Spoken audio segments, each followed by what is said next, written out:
bonjour à tous pour ceux que je n'ai pas encore vus. J'ai parlé à pas mal, j'ai essayé de parler au maximum de personnes pendant les différentes pauses. Je remercie encore Aaron pour le projet, pour l'invitation et pour l'église aussi qui nous reçoit ici. Merci pour ce super projet. Et en fait, je vais surtout enfoncer les clous qui ont déjà été posés par les différents intervenants. Du coup, par mon expérience. Moi, je m'appelle donc Nicolas Salafranc, pour ceux qui ne me connaissent pas. J'ai une chaîne YouTube qui s'appelle Quoi Neuf Pasteur, que j'ai lancée du coup en 2017 maintenant. J'ai atteint les 15 000 abonnés. Voilà, donc ça grandit plutôt pas mal. Et je développe ça dans le cadre de ma mission au Top Chrétien. Est-ce que vous connaissez Top Chrétien? Oui, non, certains ne connaissent pas. Qui ne connaît pas Top Chrétien? Bon, ça, tout le monde connaît Top Chrétien. Du coup, Top Chrétien qui a été fondé par Éric Sellerier il y a 20 ans maintenant, un peu plus de 20 ans. Donc moi, j'ai rejoint la mission en 2016. Je suis aussi pasteur. Je suis même d'abord pasteur. Je suis pasteur dans le mouvement des Assemblées de Dieu, pour ceux qui connaissent. Mon père était pendant plus de 20 ans pasteur dans l'église d'Antibes, qui est pas très loin d'ici. Voilà. Et donc, je suis enfant de pasteur. Je suis un PK aussi, et je suis aussi pasteur, mais comme on dit, je ne suis pas devenu pasteur parce que mon père est pasteur, hein, d'accord? Deux choses différentes. Donc je suis en région parisienne, moi dans le 77, mais pendant le temps, je vous raconte un peu pour comprendre le parcours, j'étais prof de musique, c'est comme ça que je suis arrivé en région parisienne, donc j'ai quitté le sud parce que c'est l'éducation nationale qui m'a muté en région parisienne, et j'ai fait prof pendant 10 ans, et dans 10 ans, j'ai vraiment été conduit à quitter mon travail. Le Saint-Esprit qui m'a dit un matin, alors que je partais au travail, est-ce que tu es prêt à me faire confiance et à tout quitter? Ma femme est enceinte, elle est au chômage parce que tu as déjà dit de ne pas aller chercher de travail. Et donc moi, si je quitte, je ne touche pas le chômage. Il va falloir que tu parles pour confirmer. Hein. Bref, je vous passe les détails. J'ai quitté mon travail, Dieu a pourvu, parce que je me suis retrouvé sans travail. Ma femme était au chômage. Et en fait, c'est comme ça, un peu plus tard, 4-5 mois plus tard, on est rentré en contact avec le Top Chrétien pour un projet à la base, pour qu'il nous aide sur un projet qui s'appelle Merci d'exister l'album, dont j'ai un participant ici. Et c'est comme ça que je suis rentré en contact avec le Top Chrétien. Et en fait, un an plus tard, je devenais missionnaire au Top Chrétien. Et l'histoire un peu ouf, c'est que c'est un appel que Dieu avait mis sur ma vie 13 ans plus tôt. Donc avant que je quitte le Sud, en 2003-2004, j'avais reçu un appel pour devenir missionnaire. Et je pensais que je deviendrais missionnaire classique, qu'un jour je partirais de la France pour arriver soit en Afrique, soit en Asie, soit en Amérique du Sud, je ne savais pas trop, hein, mais voilà, partir quelque part, quoi. Je suis parti en Île-de-France. C'est presque pareil au final, hein. Il y a toutes les communautés présentes en Île-de-France. Donc c'est comme partir en mission. Et je ne m'attendais pas du tout pendant des années, donc je suis devenu pasteur, entre-temps, dans les Assemblées de Dieu, donc j'étais pasteur et prof en même temps, je faisais les deux en même temps, et toujours pas missionnaire, et je ne savais pas trop comment ça allait se dérouler. Puis je suis rentré, du coup j'ai quitté mon boulot de prof, je suis rentré au Top Chrétien, puis quand je suis rentré au Top Chrétien, on m'a dit bienvenue chez les missionnaires. Et là j'ai fait ça alors, je suis missionnaire, ça y est. Et je ne pensais pas du tout que ça allait se passer comme ça. Et je ne pensais pas être missionnaire sur Internet. Et comme on l'a vu tout à l'heure dans les différents chiffres, j'ai beaucoup aimé les chiffres qu'ils donnaient, le premier continent au monde, c'est Internet. Hein. Là, il y avait Facebook, YouTube, etc. Mais si on globalise tout ça, c'est Internet. Le premier continent au monde, c'est Internet. Et plus que jamais, c'est une terre à conquérir, une terre à évangéliser. Et donc, c'est vraiment le travail, entre autres, du Top Chrétien. Vraiment, sa mission première, c'est d'évangéliser au travers des médias et des médias chrétiens et d'Internet. Donc, je suis missionnaire sur Internet. Et parfois, au début, quand j'ai dit que j'étais devenu missionnaire, certains amis me disaient « Mais alors, tu pars quand ?» Mais je pars pas. On est là. Et pour la petite anecdote, ce qui est marrant, c'est que quand j'ai rencontré ma femme, je lui ai partagé rapidement que j'avais un appel missionnaire parce que je ne voulais pas qu'elle soit prise en traite, que peut-être qu'un jour on va devoir partir quelque part, etc. Et je me suis vite rendu compte en la découvrant qu'elle avait un petit problème par rapport à la mission, qu'il y avait quelque chose qui n'était pas compatible avec la mission, c'est que ma femme est très citadine. Mais citadine dans le sens où elle ne supporte pas tout objet volant non identifié. Toute petite bête qui vole, tout petit truc qui vole, c'est hystérie de suite, quoi. Elle n'y arrive pas, mais vraiment, on a habité pendant 10 ans, on habitait en rez-de-jardin, dans un appartement en rez-de-jardin. Elle a mis les pieds dans le jardin 3 fois. Pour vous donner le niveau, hein, pourtant en Ile-de-France, c'est pas là où il y a le plus de bêtes, hein, mais 3 fois, 3 fois les pieds dans le jardin. Mais parfois elle venait, elle prenait son courage à deux mains, elle venait, puis 2 minutes. Petite anecdote comme ça, au début de notre mariage, j'ai voulu faire l'amour romantique. Et j'avais préparé un pique-nique, j'avais repéré un coin sympa pour aller pique-niquer avec ma femme. Donc je suis allé la chercher au travail. Je l'emmène dans un endroit, c'était cool, il y avait un petit lac, un petit étang. Voilà, j'étends la serviette, je sors le pique-nique, on s'assoit, et là il commence à y avoir des bêtes qui commencent à tourner. Le pique-nique a duré 5 secondes, on a mangé dans la voiture. Donc, je me disais, comment ça va être possible qu'un jour on parte missionnaire? Seigneur, soit il faut que tu la guérisses, et elle a même prié pour ça, Seigneur, guéris-moi, c'est pas possible. Donc aujourd'hui, on est missionnaire sur Internet, il n'y a pas de petites bêtes, c'est génial, on n'est pas confronté à tout ça. Bref, tout ça pour dire que quand je suis rentré au Top Chrétien, moi j'étais engagé à la base pour travailler avec Éric Sellerier sur sa newsletter Un miracle chaque jour. Je ne sais pas si vous connaissez Un miracle chaque jour. Donc c'est encore aujourd'hui, je travaille sur ce projet-là où c'est moi qui fais la programmation de la miracle. Donc j'ai les textes qui sont écrits. Maintenant c'est Bruno Picard qui écrit les textes. Donc moi je reçois les textes et c'est moi qui les mets en ligne, qui les programme pour que vous les receviez chaque matin. Qui n'est pas arrivé ce matin d'ailleurs. Merci pour le signalement, j'ai pu le faire remonter. Donc voilà, j'étais engagé à la base pour ça et aussi pour travailler sur une plateforme qui s'appelait Top Formation, qui existe toujours d'ailleurs. Et quand je suis rentré là, quand je suis rentré au Top Chrétien dans ce cadre-là, donc 2 missions, c'était programmer la newsletter Un miracle chaque jour et travailler sur la plateforme de Top Formation. Au fil des semaines qui sont passées, je me disais, mais il y avait quelque chose, il y avait un besoin que j'avais déjà repéré. Quand j'étais prof, à la fin des cours, j'étais prof de musique en collège, donc les élèves, c'est un peu plus cool quand même que quand on est prof de maths ou d'histoire. Et les élèves, à la fin des cours, parfois me parlaient de leurs youtubeurs préférés. Et ils me montraient, c'est pas vrai, monsieur, laissez-nous vous montrer une vidéo et tout. Donc, si on avait de temps, parfois, on regardait 2 minutes d'une vidéo qu'ils aimaient bien. À l'époque, ça a déjà pas mal changé, mais il y avait le Rire Jeune qu'ils aimaient beaucoup, Mister V qu'ils aimaient beaucoup. Et là, déjà, quand je regardais les vidéos, je faisais, c'est pas marrant, quoi. Eux, ils étaient morts de rire en classe, mais je trouvais ça pas marrant du tout. C'est là, déjà, j'avais vu que j'avais plus tellement le même âge qu'eux. Ça, c'était le premier constat. Je dis, effectivement, on n'a plus le même âge. Mais en même temps, de notre côté, je me dis, mais c'est fou qu'il n'y ait pas de chrétiens. Il n'y a pas de chrétiens sur la plateforme. Alors oui, il y avait déjà pas mal d'églises qui avaient des vidéos, qui avaient leur chaîne YouTube, qui mettaient leurs prédications. Mais comme le disait Greg tout à l'heure, 30 minutes, 45 minutes de prédication, il faut avoir envie, quoi. Il faut vraiment être motivé pour aider. Et puis, c'est pas du tout adapté aux jeunes. Pas du tout adapté aux ados ou aux jeunes. Et moi, je me disais, mais mince, quoi, pourquoi il n'y a personne qui se lance en tant que youtubeur, vraiment dans le style youtubeur, quoi. En face cam, des vidéos courtes de 4-5 minutes, il manquait quelqu'un, quoi. Et moi, j'aime bien repérer quand il y a un besoin, et puis j'aime bien quand je trouve un besoin, pas y répondre, mais trouver des gens pour y répondre. Donc, moi, j'avais repéré des jeunes talentueux, et j'avais essayé de leur parler. J'ai dit, mais tiens, tu devrais te lancer sur YouTube, il y a un besoin, tu sais, ça manque de jeunes chrétiens. Et puis j'avais essayé de lancer des personnes, et puis il n'y a rien qui se faisait, quoi. Puis, du coup, je rentre au Top Chrétien, toujours avec cette idée derrière, ça manque, il n'y a toujours pas de youtubeur chrétien, quoi. Toujours pas. Puis alors que je réfléchis vraiment sur le projet, le Saint-Esprit un jour m'a dit, mais pourquoi pas toi? J'ai dit, pourquoi moi? Pourquoi pas toi? Pourquoi moi? Et l'idée quand même fait son chemin. Je commence à tâter un peu le terrain autour de moi et je commence à en parler à des amis. Tiens, qu'est-ce que tu penses? Je me dis, ça serait bien si je lançais une chaîne YouTube. Et puis certains m'ont dit, ah ouais, mais carrément, t'as la tête pour ça, quoi. Là, je sais pas trop si c'était un compliment ou pas. Je me suis dit, j'ai la tête pour ça. Est-ce que je le prends bien ou pas? Et bref, j'ai eu de suite le nom, Coneuf Pasteur, parce que en fait, moi j'ai grandi avec Bugs Bunny, Coneuf Docteur. Puis il y avait aussi une série quand j'étais gamin qui s'appelait Coneuf Docteur, pour ceux qui sont vieux comme moi. Et du coup, comme j'étais pasteur, je dis Coneuf Pasteur, tiens, ça sonne bien.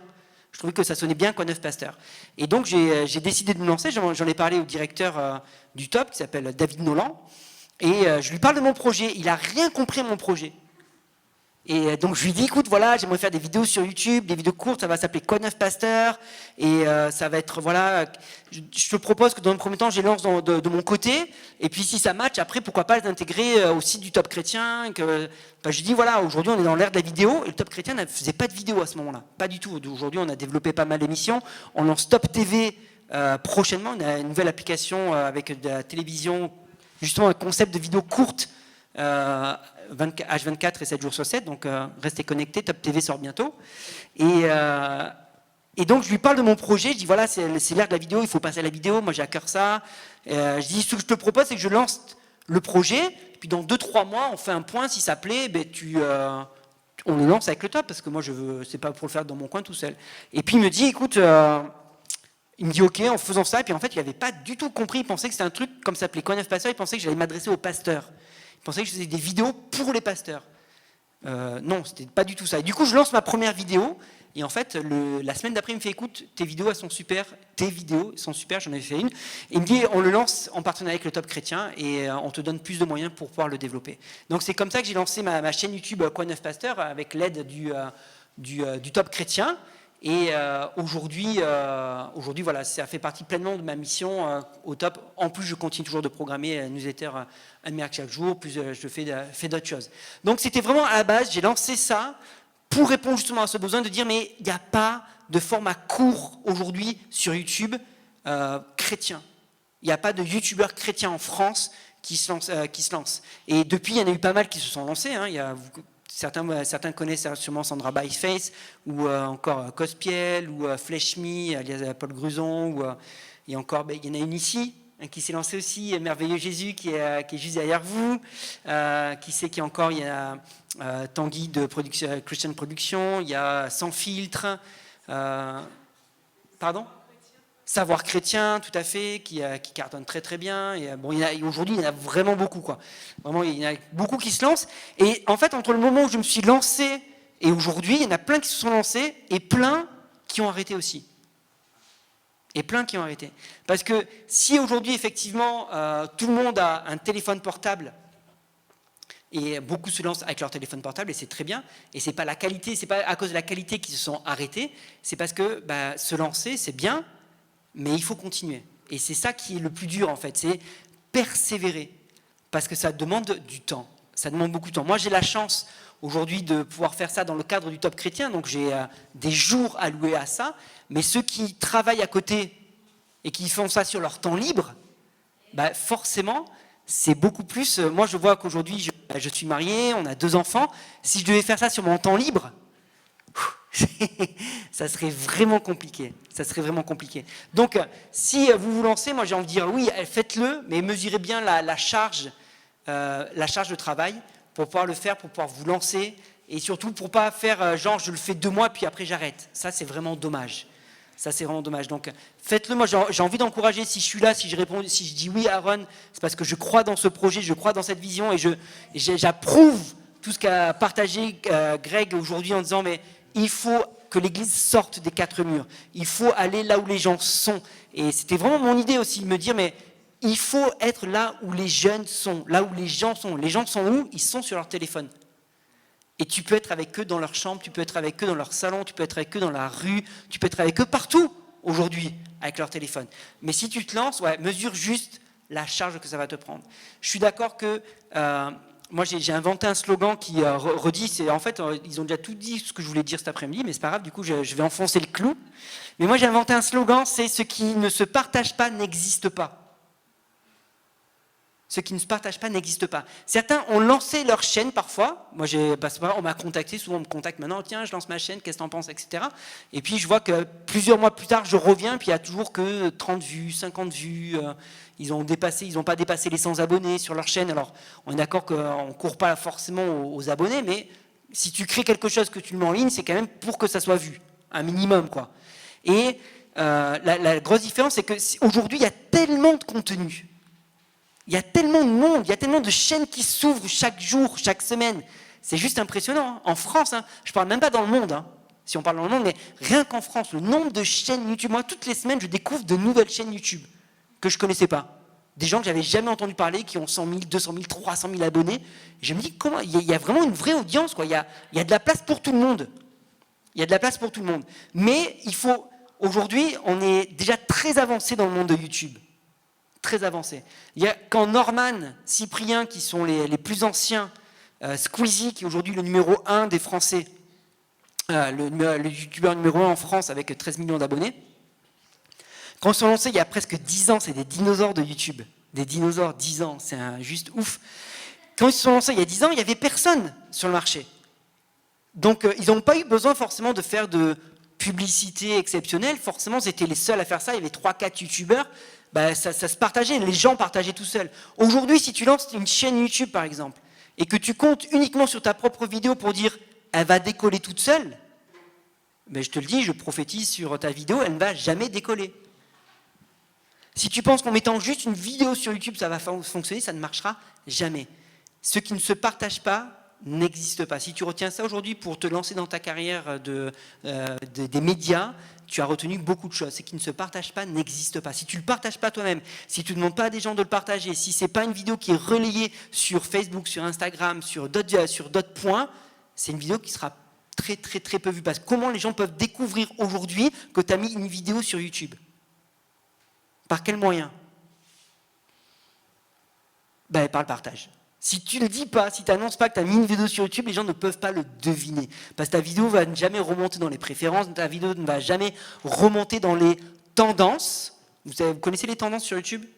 Oui, non? Pas du tout? Un peu? Jamais? À la folie, passionnément. Regardez, sur l'écran, quand vous êtes sur une page d'accueil et quand vous allez sur YouTube, vous avez sur la côté gauche, vous avez accueil, tendance, abonnement et bibliothèque. Donc, tendance, c'est toutes les vidéos qui sont numéro 1 sur la journée, en ce moment, quelle est la vidéo la plus vue. Et j'aimerais rejoindre ce que disait une fois de plus Greg tout à l'heure, c'est qu'aujourd'hui, les vidéos qui marchent le plus, j'imagine que vous pouvez le deviner, mais les numéros, il y a 2 types de vidéos qui sont tout le temps dans le top tendance. C'est divertissement, dans les catégories, et musique. Mais les vidéos type enseignement, ça n'arrive jamais dans les tendances. Donc il y a à peu près une vingtaine de vidéos de tendance, j'exagère, il y a quelques vidéos d'enseignement qui arrivent, mais le top des vidéos qui arrivent dans les tendances, c'est toujours des vidéos de divertissement, où les gens font un peu tout n'importe quoi pour faire rire, etc. Et des vidéos musicales. Les clips musicaux, ce sont les 2 types de tendances qui arrivent aujourd'hui. Donc la première chose pour se lancer, je vais redire un petit peu ce qui a été dit tout à l'heure, mais c'est pas grave, j'enfonce le clou, c'est, moi je suis totalement d'accord avec ce que disait Greg, c'est choisis une plateforme qui te convient.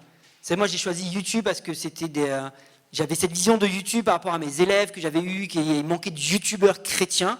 Mais c'est vrai qu'aujourd'hui, en termes de vidéos, tu peux être très bien sur Instagram, tu peux être aussi sur Facebook. Si tu as plus de 40 ans, c'est mieux parce qu'en dessous, tu ne vas pas toucher les jeunes, c'est vrai.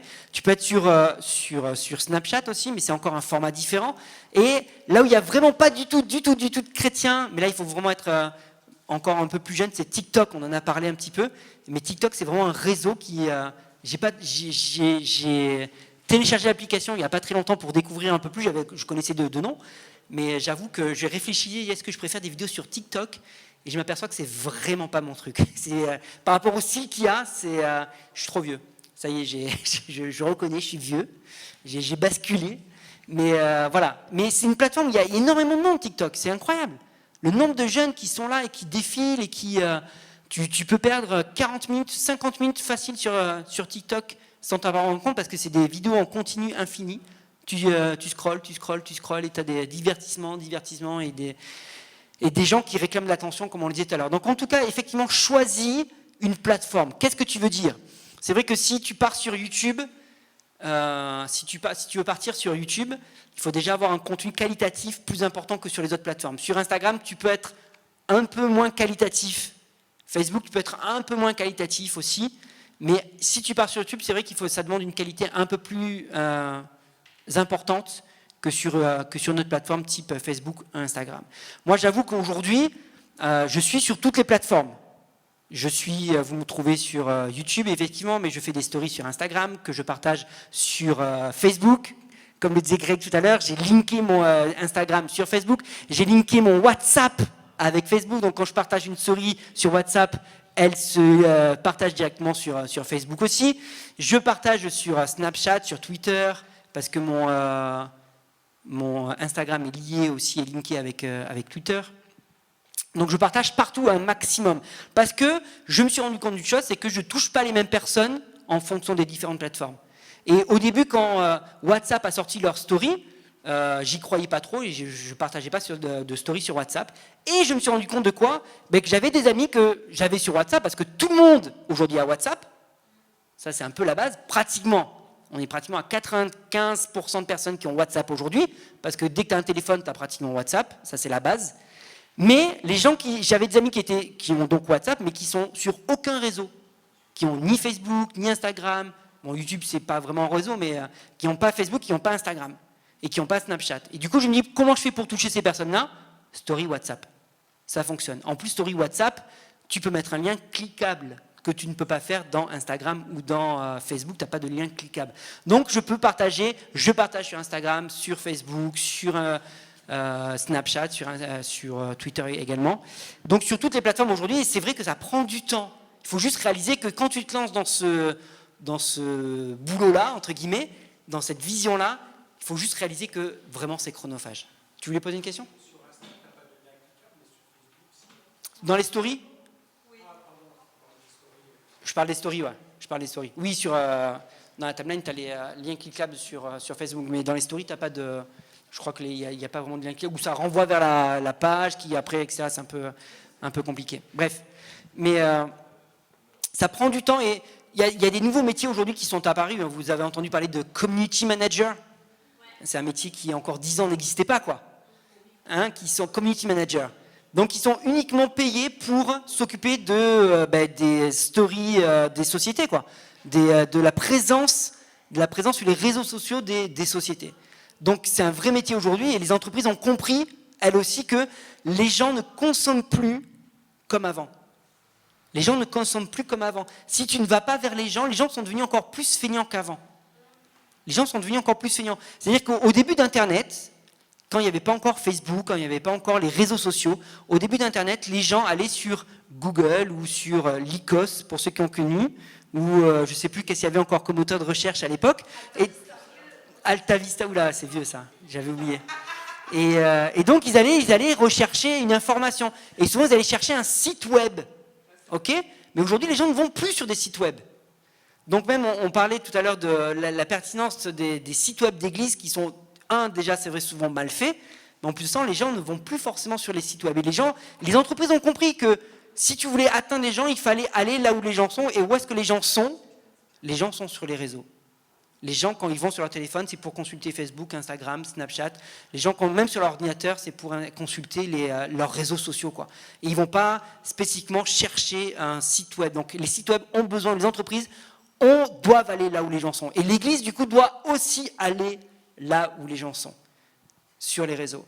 Et je sais qu'il y a des pasteurs, au début, des pasteurs qui étaient anti-Facebook, anti-réseau, non, c'est pas bien, parce que je sais pas pour quelle raison. Si les arguments parfois c'était dire qu'il y avait trop de calomnies, médisances, ou je sais pas quoi, ou plein de choses comme ça.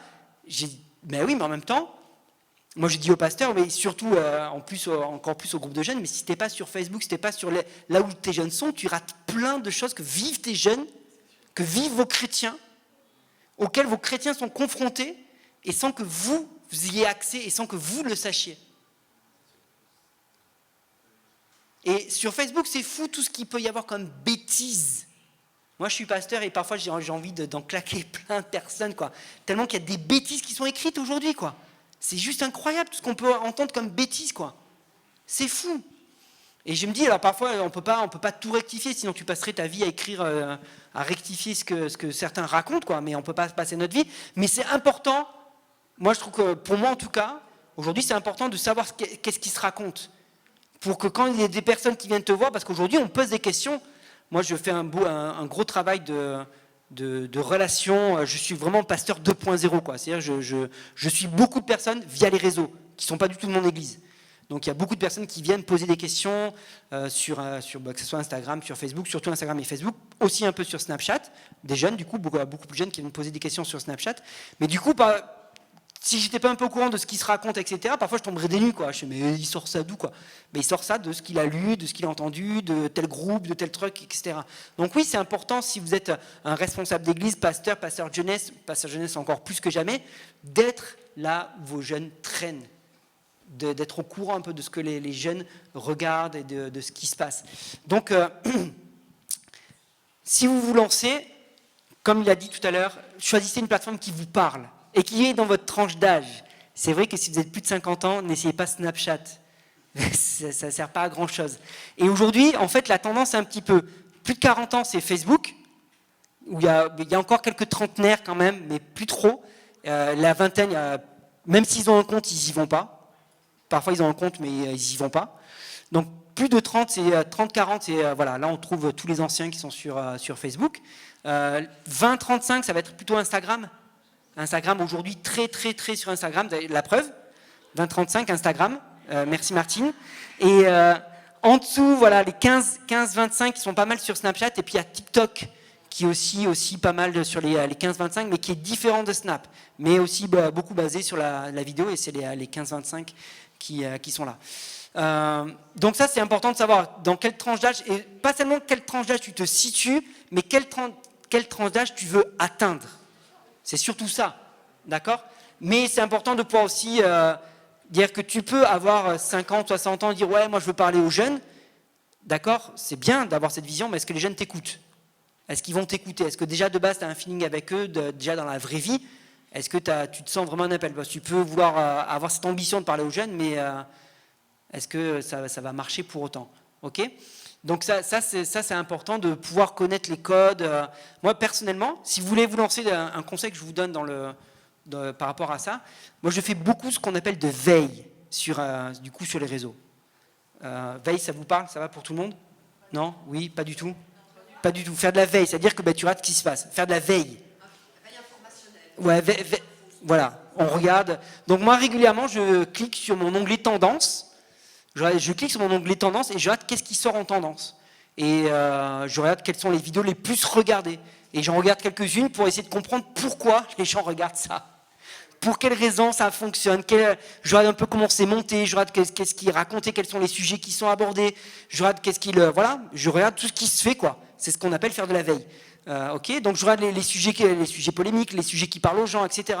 Pendant un moment, au début quand je me suis lancé sur YouTube, c'est vrai que je me dis, bon allez, je lance des vidéos. Moi, mon but, c'était de rendre accessible la Bible aux gens.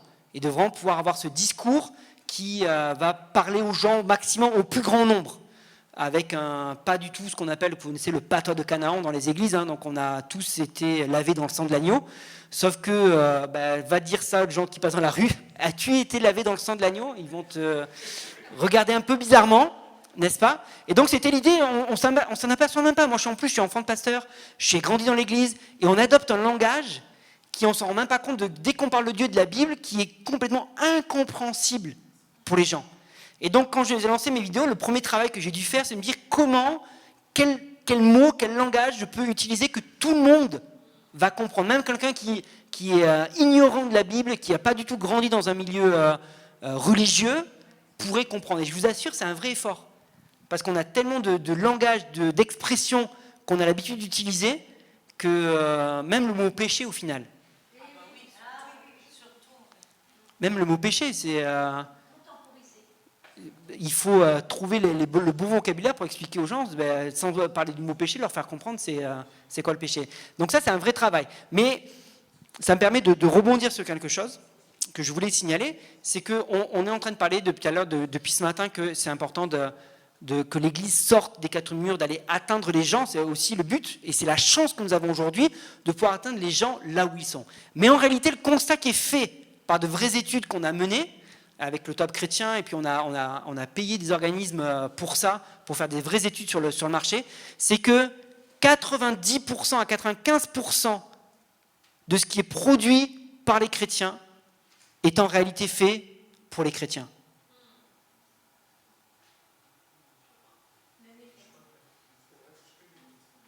C'est-à-dire qu'en réalité, même ce qu'on pense être de l'évangélisation, en réalité ne touche pas les gens qui ne sont pas chrétiens. Parce que c'est pas adapté, parce que c'est pas le bon langage, parce que c'est pas la bonne façon de faire, bref. Il y a tout l'univers et en réalité, on ne touche pas les gens. Avec le Top Chrétien, il y a un peu moins de 10 ans, a été lancé le site connaîtredieu.com, que vous connaissez certainement. Connaîtredieu.com, qui a été une vraie révolution pour l'évangélisation. Et vous avez sûrement été sur le site, peut-être que vous avez partagé. Et en fait, on a fait un audit du site pour savoir, parce que il y a plus de 10 ans, vous imaginez, 10 ans sur Internet, c'est vieux, c'est ultra vieux, donc il fallait qu'on renouvelle, qu'on change, qu'on adapte, etc. Et donc on a quand même fait un audit du site pour savoir quelle audience ont touché, est-ce que ce site était encore pertinent, pas pertinent, parce qu'ils avaient mis les moyens à l'époque vraiment dans la qualité de la vidéo, du message, de la construction, etc. Et ce qu'on s'est rendu compte, c'est que les personnes qui étaient touchées par ce site-là, c'était soit des anciens chrétiens, des chrétiens rétrogrades, ou des personnes qui avaient un environnement chrétien. Donc soit qui étaient nés dans l'église mais qui n'avaient jamais fait de pas de foi et qui s'étaient éloignés de Dieu, d'accord, grandi, donc ils avaient cette culture chrétienne, soit des gens qui avaient de la famille chrétienne, qui avaient déjà entendu parler de Dieu, bref, on touchait des gens qui avaient forcément déjà entendu parler de Dieu par de la famille ou qui avaient grandi dans l'église mais qui n'étaient jamais fait le pas ou qui étaient rétrogrades. Et des gens qui étaient ce qu'on appelle des agnostiques, vous connaissez ce mot agnostique? Ça vous parle? Donc c'est des gens, les agnostiques, c'est des gens qui croient en quelque chose. Ça peut être n'importe quoi, ça peut être, il y a une force, mais ils ne savent pas quoi, ok? Mais il y a quelque chose. Ils ne sont pas contre. Ils ne sont pas contre l'idée qu'il y a quelque chose. Et on s'aperçoit on s'est aperçu avec avec l'audit que le site connaîtredieu.com ne touchait absolument pas les agnostiques. Absolument pas. Nous, un des problèmes qu'on a en tant que chrétiens, souvent, c'est qu'on dit, Jésus est la solution de ta vie. Sauf que les gens disent, mais j'ai pas de problème. Tu m'apportes une solution à un problème que je n'ai pas. Parce qu'ils ne sont pas conscients qu'ils ont un problème. Et nous, on leur apporte déjà la solution. Parce qu'on est convaincu que Jésus va résoudre tous leurs problèmes. Il y a beaucoup de gens qui disent, mais moi, j'ai pas de problème dans ma vie. Et donc, on a fait un vrai travail là-dessus et on a repensé tout le processus pour atteindre justement ces gens-là, spécifiquement ces gens-là. Donc, moi, je suis d'accord, il faut que l'Église sorte de ses murs, mais j'ai envie de dire, attention. Il ne faut pas que tu sortes de tes murs en disant « Ouh, allez, allons toucher les gens parce que nous avons la solution à leurs problèmes. » Et c'est un vrai travail que nous avons besoin de faire. Même quand je regarde toutes les chaînes YouTube qui sont lancées, tous les jeunes YouTubeurs qui sont lancés, la plupart, c'est pour les chrétiens. Et c'est pour les jeunes chrétiens. La plupart des chaînes YouTube, ce sont pour encourager ces gens qui sortent du milieu chrétien, dans un environnement chrétien, qui sont nés dans une famille chrétienne. Et toutes les chaînes YouTube que je connais, c'est vraiment dans ce but-là. J'en connais une qui est vraiment un peu plus appropriée, entre guillemets, pour les agnostiques, qui s'appelle Curious, la chaîne Curious, je ne sais pas si vous connaissez, qui est vraiment pas mal avec un K, Curious, et qui lui fait vraiment de l'apologétique, vraiment en mode apologétique, vidéo apologétique, donc vraiment pour toucher les inconvertis. Mais donc voilà, l'idée c'est, première question que vous devez vous poser, on l'a dit, c'est quel média je vais utiliser? Quel média je vais utiliser? Est-ce que je vais être sur YouTube? Est-ce que je vais être sur Facebook? Est-ce que je vais être sur Instagram? Est-ce que je vais peut-être en utiliser plusieurs? Première question. Deuxième question qu'il faut que vous posiez, c'est quelle audience en termes d'âge je veux atteindre? D'ailleurs, c'est peut-être la première qu'il faudrait se poser en réalité, parce qu'en fonction de l'âge, tu vas utiliser la plateforme. Donc, quelle audience je veux atteindre? Troisième question à se poser, c'est quel message je veux apporter? Qu'est-ce que je vais dire? Est-ce que mon message, c'est de l'encouragement? Est-ce que je veux encourager les gens? Est-ce que c'est de l'édification? Est-ce que c'est de la doctrine? Est-ce que c'est de l'évangélisation? Et si c'est de l'évangélisation, c'est une des choses qui manque le plus au final. Et j'ai envie de dire que quand on est chrétien, c'est très facile de faire de l'encouragement. Très facile de parler aux chrétiens, c'est facile de parler aux gens qui connaissent déjà. C'est facile de se lancer dans ce milieu-là. Donc, chrétien, encouragement, édification, tout ça, c'est facile. Il y en a déjà beaucoup. Mais c'est vrai que ce qui manque vraiment, c'est de l'évangélisation. Et même ce mot évangéliser, au final, c'est pas terrible. Qu'on parle, hein. Moi, j'aime bien qu'on a sur nos sites d'église réunion d'évangélisation. Ça veut dire quoi? Donc, je vais venir ici, vous allez me laver le cerveau, vous allez me trucider pour que j'accepte votre foi. Réunion d'évangélisation, c'est pas terrible. En fait, on devrait bannir ce mot de. On sort faire une réunion d'évangélisation. On devrait bannir ça de notre vocabulaire. On part évangéliser. C'est déjà, c'est pas dans la Bible, j'allais dire. Et puis, pour les gens, ça sonne comment, quoi? Comment c'est perçu par les gens de l'extérieur? Souvent, on attaque les musulmans avec leur djihad, mais c'est la même chose au final. Hein. Pour les gens qui ne sont pas chrétiens, on attaque les musulmans, nous, chrétiens, par rapport au djihad musulman, mais nous, on fait la même chose. Quand on dit on part faire une campagne d'évangélisation, pour les gens qui ne sont pas chrétiens, ça sonne pareil que les musulmans qui partent en djihad. Hein. Pour eux, c'est pareil. Hein. C'est la même chose. Donc, qu'est-ce que je veux apporter? Comment je veux l'apporter? Ça, c'est vraiment des questions fondamentales qu'il faut se poser et faire un vrai travail. Ça c'est la partie la plus longue. Bon, vous savez, quand je prépare une vidéo, parmi la partie la plus longue, c'est vraiment l'écriture de ma vidéo. L'écriture de la vidéo, c'est la partie la plus longue, une des parties les plus longues, avec le montage. La partie la plus courte, c'est le tournage. Ça, tourner, ça va assez vite en principe, quoi. Une fois que tu as ton script, une fois que tu sais où tu vas, tu sais ce que tu dois dire, ça va assez vite. Mais le script, l'écriture de la vidéo, c'est le plus long parce que je me pose toujours cette question, est-ce que j'atteins la cible que je veux? Est-ce que j'ai utilisé les bons mots? Est-ce que les gens vont comprendre? Est-ce que c'est clair? Est-ce que n'importe qui pourrait comprendre ma vidéo? Est-ce que je ne vais pas soulever trop de questions? Est-ce que je ne vais pas heurter trop de gens non plus? D'accord? Parfois, il y a des... Malgré tout, même si je veux atteindre les inconvertis, je pense aussi qu'il y a aux gens chrétiens qui vont écouter ma vidéo. Et mon but n'est pas non plus de choquer, même s'il y a des positions, on n'est pas forcément d'accord sur toutes les positions de tout le monde. D'accord? On n'est pas du même milieu, on a suivant certaines croyances ou pas. Mais mon but n'est pas de faire de la polémique. Je ne suis pas là pour faire de la polémique. Mais, donc du coup, je dois penser à tout ça quand j'écris une vidéo. Je dois penser à tous ces petits détails, à toutes ces petites choses qui font que ça va être une bonne vidéo, parce que la vidéo va être assez rythmée. Et c'est pas évident. Hein. C'est vrai que ce matin, Greg me montrait des vidéos, la différence entre des vidéos très dynamiques, cette vidéo d'église qui était un peu moins dynamique, et pour faire des vidéos depuis 2 ans, même si c'est accessible à tout le monde a un téléphone portable, vous pouvez avoir un logiciel de montage gratuitement. Je vous ai parlé de DaVinci qui est un super logiciel de montage, aussi bien PC que Mac. Si les outils sont à la portée de tout le monde, faire une bonne vidéo dynamique qui va toucher des gens, c'est pas si facile que ça. Et moi, quand je regarde mes vidéos, je suis plutôt critique et je me dis, j'ai beaucoup de retours positifs et tant mieux. Mais moi, quand je regarde mes vidéos, je fais, c'est moyen. Je les trouve moyens. Parce que parfois c'est lent, ça manque de dynamisme, et je dis punaise, c'est lent, c'est mou, ou ma vidéo elle manque de punch ou quoi que ce soit, et je travaille là-dessus, je vous assure que c'est pas facile, mais comme l'a dit Edouard ce matin, j'ai beaucoup aimé, et je suis d'accord avec ça, j'enfonce le clou, c'est pas pour autant qu'il faut pas vous lancer. Lancez-vous si vous avez vraiment à cœur ça, si vous vraiment voulez faire ça, lancez-vous, et vous allez vous lancer avec un niveau. Moi quand je regarde, là en ce moment, je regarde mes premières vidéos, je fais... l'étalonnage il n'est pas terrible, le truc c'est pas terrible, mais c'est pas grave. Si j'avais attendu d'avoir ce que je fais aujourd'hui, je ne me serais peut-être jamais lancé. Et c'est toujours pareil, et c'est en faisant que tu vas t'améliorer, c'est en faisant que le niveau va monter, c'est en faisant tes premières vidéos que tu vas pouvoir corriger les erreurs que tu as faites, ou que tu vas pouvoir rectifier l'écriture, ton script, la façon de filmer, la façon de tourner, mais c'est en faisant. Il faut que tu fasses, et il faut que tu te lances.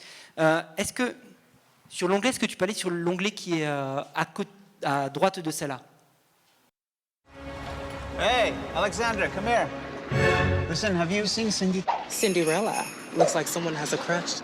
Cindy's back on the block? Oh, yeah, she's back. She's back and she's going hard. Merry Christmas, Raw. Woo! I got some good news to tell you about me and Chester. I know what it is. You're breaking up with him. Thank God. Him to be cheating on you like that. Wait, what? You didn't know? Et tu peux aller sur l'autre, il y a une autre vidéo juste après, encore à droite. Encore à côté, là. Ouais, celle-là, pareil, tu peux mettre play et grand écran. Your life slips away from you, you know? Changing your phone number and your email becomes normal. Taking out a restraining order, normal. Relocating to another city, normal. But you still see your stalker everywhere? Rationally, I know this is my imagination, but I'm alone in a strange city and I never feel safe. Pourquoi je vous ai montré ces 2 films-là, ces 2 bandes-annonces? Parce que c'est 2 films qui ont été tournés avec des téléphones, longs métrages, qui sont sortis au cinéma. Tournés avec téléphone. Ouais, je crois, je sais plus, j'ai plus... Le premier, ouais, Tangerine, il a été primé. Ouais. Donc c'est juste pour vous dire que vous avez ce qu'il faut dans la poche pour vous lancer. D'accord? C'est vrai que Edouard parlait des caméras qui coûtent 1500, 1600 euros ce matin, mais vous avez dans la poche des super caméras, quoi. Vous avez des objectifs qui sont plus puissants que les caméras de l'époque. D'accord? Et vous voyez que il y a des gens qui ont fait des films entiers juste avec un iPhone, avec un smartphone. Donc, point de vue matériel, vous avez ce qu'il faut. Vous avez caméra, vous avez logiciel gratuit, vous avez ce qu'il faut. Après, ça demande du temps, de la patience, de la persévérance, de la formation un petit peu pour apprendre à filmer. Mais si vous êtes un peu débrouillard, sur YouTube, vous avez un truc qui s'appelle YouTube Academy. YouTube Academy, vous pouvez vous inscrire, c'est gratuit, il n'y a pas besoin de payer, quoi que ce soit. Et il vous explique tout, comment filmer avec un iPhone, comment faire du montage, comment l'éclairage, comment le son, comment tout. Et tout ça, il vous explique pourquoi. YouTube met tout ça gratuitement, parce que plus il y a de vidéos sur YouTube, plus eux se font de l'argent. Donc ils ont tout intérêt à vous former gratuitement pour que vous lanciez sur YouTube. Et c'est des super vidéos de qualité faites par des professionnels sur comment se lancer. Donc, si vous parlez un peu anglais, mais en principe, elles sont même sous-titrées en français, les vidéos sur YouTube. YouTube Academy, il y a tout un tas de programmes, comment monétiser vos vidéos, etc. Donc, je disais, persévérance, savoir où est-ce que vous allez, se former un minimum, faire de la veille, regarder, moi je dis souvent, mais regarde, quand on était venu me voir, et il y a une fille qui s'était lancée sur YouTube à un moment donné, elle m'avait montré ses premières vidéos, j'ai dit, quels sont tes youtubeurs ou youtubeuses préférés? Elle m'avait cité plusieurs noms, et je dis, regarde ces vidéos, regarde les vidéos de tes youtubeurs préférés, regarde comment c'est monté, regarde l'éclairage, regarde la position, regarde le décor, et pompe ce qu'ils font. Comment ils font les Chinois? Moi j'ai un super téléphone, que j'ai payé 3 fois moins cher qu'un iPhone. Mais ils ont pompé l'iPhone. Et ça marche. Et ça marche. Pourquoi on ne pourrait pas pomper? D'accord? C'est juste, on veut parfois être, je suis d'accord qu'il faut être créatif, mais quand tu te lances, parfois, tu as besoin de modèles, tu as besoin de Canva, et puis tu as le temps de développer ta créativité par la suite, tu as le temps de développer ta propre personnalité par la suite. Mais parfois, c'est bon de juste commencer tu pompes tout ce qu'il y a de bon, et tu reproduis, et tu refais. Et ça fonctionne. D'accord? Et c'est la meilleure école. Moi, j'ai regardé des centaines, avant de me lancer, quand j'ai fait ma première vidéo, j'ai regardé des centaines de youtubeurs, des centaines de vidéos de youtubeurs. Je regardais comment ils cadraient, comment c'était tourné. Je regardais les jeux de lumière, je regardais les jeux d'acteurs, je regardais les sketchs qu'ils faisaient, je regardais le dynamisme de la vidéo. J'ai essayé de comprendre comment ça fonctionnait. Et après, j'ai reproduit. J'ai essayé de reproduire tant bien que mal. J'étais pas à leur niveau. Mais j'ai essayé ça a été pour moi un modèle, c'était pour moi une école de formation. Après, j'ai essayé on m'a dit, ouais, mais c'est trop, on m'a fait des critiques, moi je suis tout ouvert à la critique, il n'y a pas de problème. On m'a dit, ouais, c'est trop comme les gens des youtubeurs, mais un peu moins bien. Il faudrait Mais c'est pas grave. Mais on me l'a dit, toi, on me l'a dit, moi je vous dis les retours qu'on m'a fait. Et je dis, mais ok, super, moi je suis content qu'on m'ait fait ce retour. Parce que ça m'a permis de m'améliorer encore. Je dis, ok, maintenant il faut que je développe plus mon truc à moi. Pas juste de recopier. C'est vrai qu'au début j'ai beaucoup recopié, mais forcément moi j'étais tout seul à faire quand ils ont des équipes. Ben, je dis, ok, maintenant il est temps que je me dirige vers plus mon truc et que je trouve plus ma patte personnelle. D'accord? Mais n'ayez pas peur au début de copier. Même si ça sera forcément un peu moins bien, mais ça va vous aider à vous lancer. C'est toujours bien d'avoir un modèle, d'avoir quelque chose à recopier. Et au fur et à mesure, vous affinez, au fur et à mesure, vous faites votre propre chose. Tout à l'heure, il y avait un jeune homme qui me posait la question sur est-ce que tel matériel, c'est suffisant? Oui, je le répète, le matériel, c'est suffisant pour moi. Là, en termes de captation vidéo, vous avez ce qu'il faut largement. Et même le micro, souvent, le micro du téléphone, si vous n'êtes pas trop loin, en principe, c'est suffisant. Ce qu'il faut surtout surveiller, c'est l'éclairage. Si je peux vous donner les conseils, c'est sur l'éclairage et le décor de votre environnement. Choisissez un bon décor, joli décor et un bon éclairage. Aujourd'hui, sur Amazon, pour 60 €, vous avez un kit éclairage. Avec 2 softbox, qu'on appelle les softbox, là, vous avez un super éclairage. 60 €. Moi, j'avais une personne avec qui je discutais, je dis, ouais, pourquoi tu te lances pas, etc. Elle dit, ouais, j'ai pas les moyens. Je dis, comment ça, t'as pas les moyens? Je fais, ça coûte 60 €, t'as un logiciel gratuit. DaVinci, c'est gratuit. 60 €, t'as un jeu de lumière et t'as un smartphone pour commencer. Je fais, c'est suffisant? Je fais, bah oui. 60 €. Au final, tu as besoin de 60 €.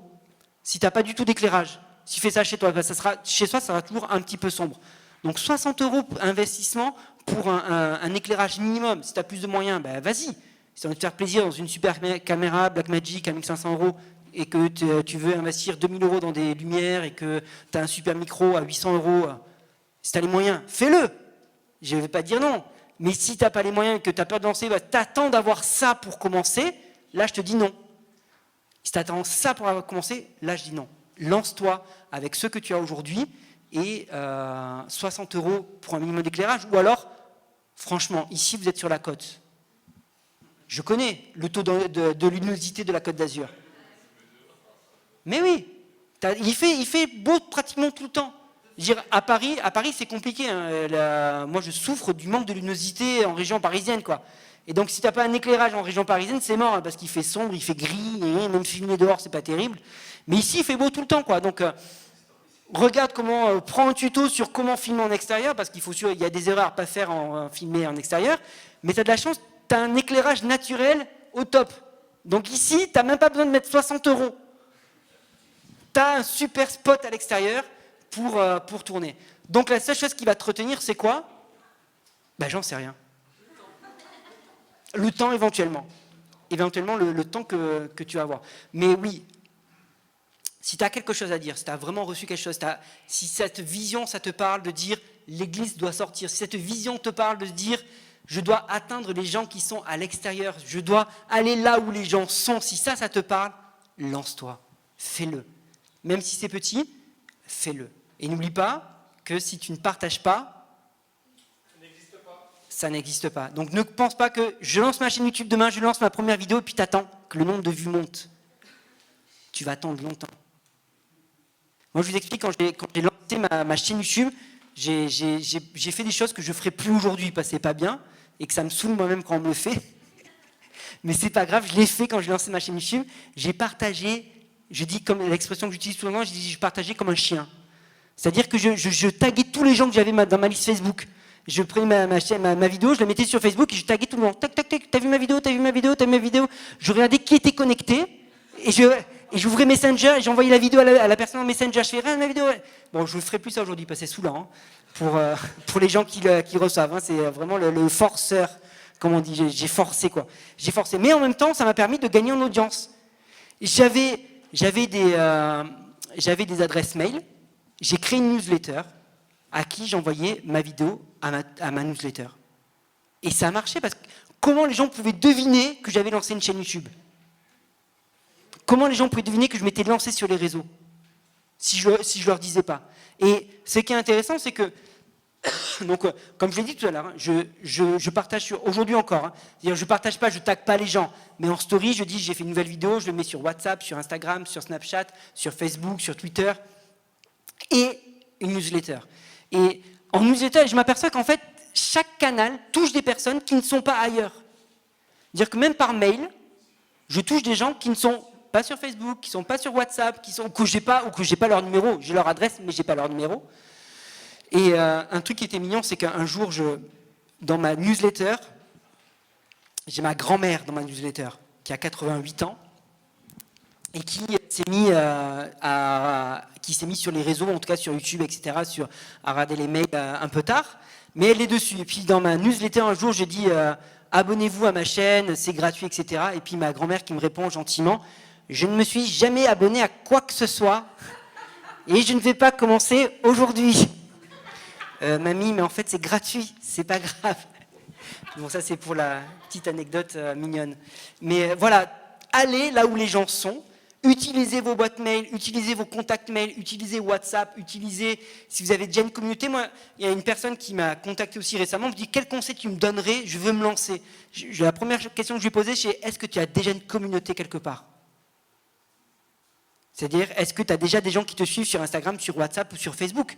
Est-ce que tu as des gens qui te suivent quelque part? Est-ce que tu as une communauté? Si tu me dis que tu n'es ni sur Instagram, ni sur Facebook, je dis mais commence par te créer une communauté quelque part où tu as des gens qui vont te suivre, parce que si tu as des gens nulle part, au moment où tu crées ta chaîne YouTube, donc tu pars de 0, 0, 0, tu as 0 partout, comment tu vas faire pour faire découvrir ta vidéo? Comment tu vas faire pour faire découvrir ce que tu as? Donc commence par créer ta communauté, commence par à faire grandir une communauté à qui tu vas pouvoir partager tes choses par la suite. Ok? On en parlait tout à l'heure du hashtag, et j'enfonce le clou, oui, le hashtag est ultra important. Pour faire grandir sa communauté, c'est comme ça, sur Instagram en tout cas, principalement sur Instagram, c'est grâce au hashtag que tu te fais connaître et que tu te fais découvrir. Ok? Je regarde juste ce que j'avais noté. Et merci pour le verre d'eau. Je commence à avoir soif, effectivement. Donc ça, j'en ai parlé tout à l'heure, mais je le redis, les 3 choses importantes dans la création d'une vidéo, c'est le thème, le scénario et le montage. Donc, quel thème je vais aborder? J'en discutais tout à l'heure avec Justine, Julia. Voilà, c'était un jus. Non, mais j'ai retenu Juju. C'est parce que j'ai retenu Juju de Greg. J'ai fait un sondage l'année dernière sur ma chaîne YouTube. Un sondage un peu pour savoir qu'est-ce que les gens attendaient au final. Quand je me suis lancé sur YouTube, j'avais juste une idée d'un fil conducteur, dit je vais parler de ça, je vais faire tel. J'avais plein de vidéos en tête. Et puis un jour, on m'a posé la question.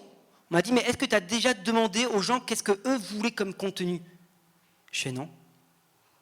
Et là, je me suis rendu compte que je répondais pas forcément à un besoin aux gens. Parce que parfois, on se pose la question, pourquoi ma vidéo ne fonctionne pas? Mais est-ce que ta vidéo répond à un besoin qu'ont les gens, à une question que se posent les gens? Et oui, mais ça marche toujours comme ça, en fait. Et en fait, du coup, j'ai fait un sondage pour savoir, au final, qu'est-ce que les gens aimeraient que je parle sur ma chaîne YouTube? De quelles questions ils se posent, quelles questions ils ont en tête. Et aussi, donc ça faisait partie des questions, et parmi les questions que j'ai posées aussi, c'est qu'est-ce qui fait que tu regardes mes vidéos? Et donc j'avais posé plusieurs questions, c'était est-ce que c'est la vignette? Est-ce que c'est le titre? Est-ce que parce que je m'ennuie, que j'ai rien d'autre à faire? Parce que j'ai déjà vu toutes les vidéos YouTube et qu'il ne reste plus que la tienne? Bref, j'avais laissé un panel de choix possibles. Et le numéro 1 qui est ressorti, à votre avis, pourquoi les gens, qu'est-ce qui fait cliquer les gens? Le titre et pas la photo. Et ouais, c'est d'abord le titre en loin, et loin devant, c'est le titre qui fait cliquer les gens. Et la vignette arrivait effectivement au numéro 2, mais assez loin en termes de pourcentage par rapport au reste. Et une expérience que j'ai vécue par rapport à ça il n'y a pas très longtemps, je suis d'accord avec Greg, il a dit ce matin qu'il fallait faire des vidéos de qualité parce qu'on est en concurrence avec des gens ultra doués. Aujourd'hui, les plus gros youtubeurs, ils sont avec des équipes qui leur font les montages, qui leur font les tournages, et ils ne travaillent plus tout seuls, quoi. Donc tu es en concurrence face à des gens qui travaillent en équipe avec des gens professionnels dont c'est le métier, donc ils sont payés pour ça. Et toi, tu vas être seul avec ton téléphone, avec ton logiciel de montage, qui ne connais rien et qui ne connaît rien à l'éclairage. Donc tu es en concurrence avec ces gens-là, c'est vrai. Mais, malgré tout, j'ai surfé sur une actu au mois d'octobre sur Kanye West. Kanye West, vous connaissez? Qui se serait converti. Et j'ai fait une vidéo là-dessus. Et en fait, j'ai fait une vidéo là-dessus parce que sur Facebook, je commençais à en avoir marre de voir plein de réactions de gens qui étaient tous en mode non, il n'est pas chrétien, c'est pas possible, avec ce qu'il a fait, si, c'est chrétien, bref. Donc j'ai décidé de faire un live. Un jour, j'ai pris mon téléphone, j'ai fait ça avec mon téléphone, j'ai fait un iPhone 5, j'ai fait mon live avec mon iPhone 5 pour vous dire la qualité. Le live, il était tout cramé parce que j'avais une surexposition, j'arrivais pas à régler la lumière, c'était tout pourri. Le live a duré 50 minutes. 50 minutes. Aujourd'hui, c'est ma vidéo la plus vue sur ma chaîne. J'ai plus de 50 000 vues pour moi, c'est un truc énorme. J'ai plus de 50 000 vues sur cette vidéo, alors que c'est la vidéo peut-être la plus pourrie de ma chaîne. D'accord? Donc oui, je suis d'accord qu'il faut faire de la qualité, c'est ultra important. Et je ne fais pas que des vidéos pourries comme ça, ok? Mais le sujet est vraiment plus important que la qualité. Le sujet, le titre que tu vas aborder est vraiment plus important que tout ce que tu as abordé. Si tu apportes un truc qui répond à des questions, ça va vraiment marcher. Il y a une chaîne YouTube qui s'appelle les Mystères d'Arcadia. Je ne sais pas si vous connaissez cette chaîne YouTube qui a quand même plus de 300 000 abonnés. Quand je regarde la vidéo, je fais mais le gars, il se foule pas, quoi. Il a juste une caméra face, il est assis, il parle. C'est tellement long que je mets x2 sa vidéo pour que ça avance un peu plus vite pour quand il parle. Et le mec, il a quand même plus de 200 000 abonnés et des milliers de vues à ses vidéos, quoi. Et il fait des vidéos qui durent 1 heure à chaque fois. Quoi, elles font 3 heures ces vidéos. Mais sur YouTube, il met qu'1 heure. Et puis si tu veux voir la vidéo entière, il faut payer sur un Tipeee pour avoir accès à la vidéo entière. Donc oui, c'est important de faire de la qualité, mais le sujet avant tout, qui va intéresser les gens, c'est ça qui compte le plus. Est-ce que ce que je raconte va intéresser les gens? Et ça, tu peux poser la question. Quand tu écris ton script, tu peux le faire lire, tu peux le partager à des amis autour de toi. Tu dis, est-ce que c'est intéressant ce que je raconte? D'accord? Donc, est-ce que j'ai quelque chose d'intéressant à raconter après la mise en scène? Bien sûr, c'est un bonus. Pour moi, c'est un bonus, il faut le faire parce que si tous les chrétiens qui sortaient des vidéos, c'était que des vidéos pourries, on dirait, ben voilà ce que font les chrétiens. C'est des trucs tout pourris. Donc oui, je suis pour la qualité. Il faut faire de la qualité. Il faut faire de la qualité pour que les gens puissent voir, ben oui, dans le monde chrétien, on fait aussi de la qualité, on a aussi les moyens de faire de la qualité. Mais avant toute chose, c'est ton sujet. De quoi veux-tu parler? Est-ce que ça va intéresser les gens? Ok? J'arrive presque à la fin et de mon temps et de ma soif. J'ai trop soif. J'ai presque fini celui-là, mais... Attends, je finis... Ah, t'as une bouteille, carrément?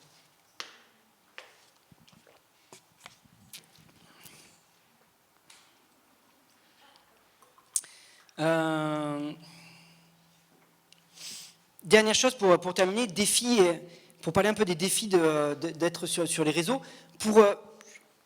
Excusez-moi, j'ai plein de choses qui s'embrouillent dans ma tête. En ce qui concerne la longueur de la vidéo, c'est vrai que Greg disait ce matin que c'est plutôt des vidéos courtes et je suis assez d'accord. Il y a une tendance sur YouTube qui revient sur les vidéos longues. On a quand même aujourd'hui sur YouTube beaucoup de vidéos qui font plus de 10 minutes, 15 minutes, 20 minutes, 25 minutes. Et ça marche plutôt bien. Alors il y a plusieurs raisons à ça. C'est premièrement un côté très commercial, parce qu'à partir de 10 minutes, on peut mettre plus de 2 publicités dans la vidéo, quand elles sont monétisées. Donc forcément, si tu as 2 publicités, tu as plus d'argent. Donc c'est pour ça que les youtubeurs aujourd'hui essayent de faire des vidéos qui dépassent les 10 minutes pour avoir plus de publicité. Donc à partir du moment où tu es 3, 20, 30 minutes, tu peux mettre 3, 4, 5 publicités dans ta vidéo. Donc forcément, gling pour les créateurs. Donc ça, c'est une des choses. Deuxième chose, c'est vrai que YouTube peut accepter des vidéos plus longues. Là où je suis entièrement d'accord avec Greg, c'est que par contre sur Facebook, c'est vraiment les vidéos de moins d'1 minute qui fonctionnent. 1 minute et moins qui fonctionnent vraiment bien. Sur Instagram aussi, c'est la même chose. Et dernière chose, donc je terminerai avec ça. Quand tu te lances dans le jeu des réseaux sociaux, il y a une chose aussi à laquelle il faut être prêt. C'est ce qu'on appelle les haters. Vous avez entendu parler des haters? Donc ça, il faut que tu sois prêt aussi à ça.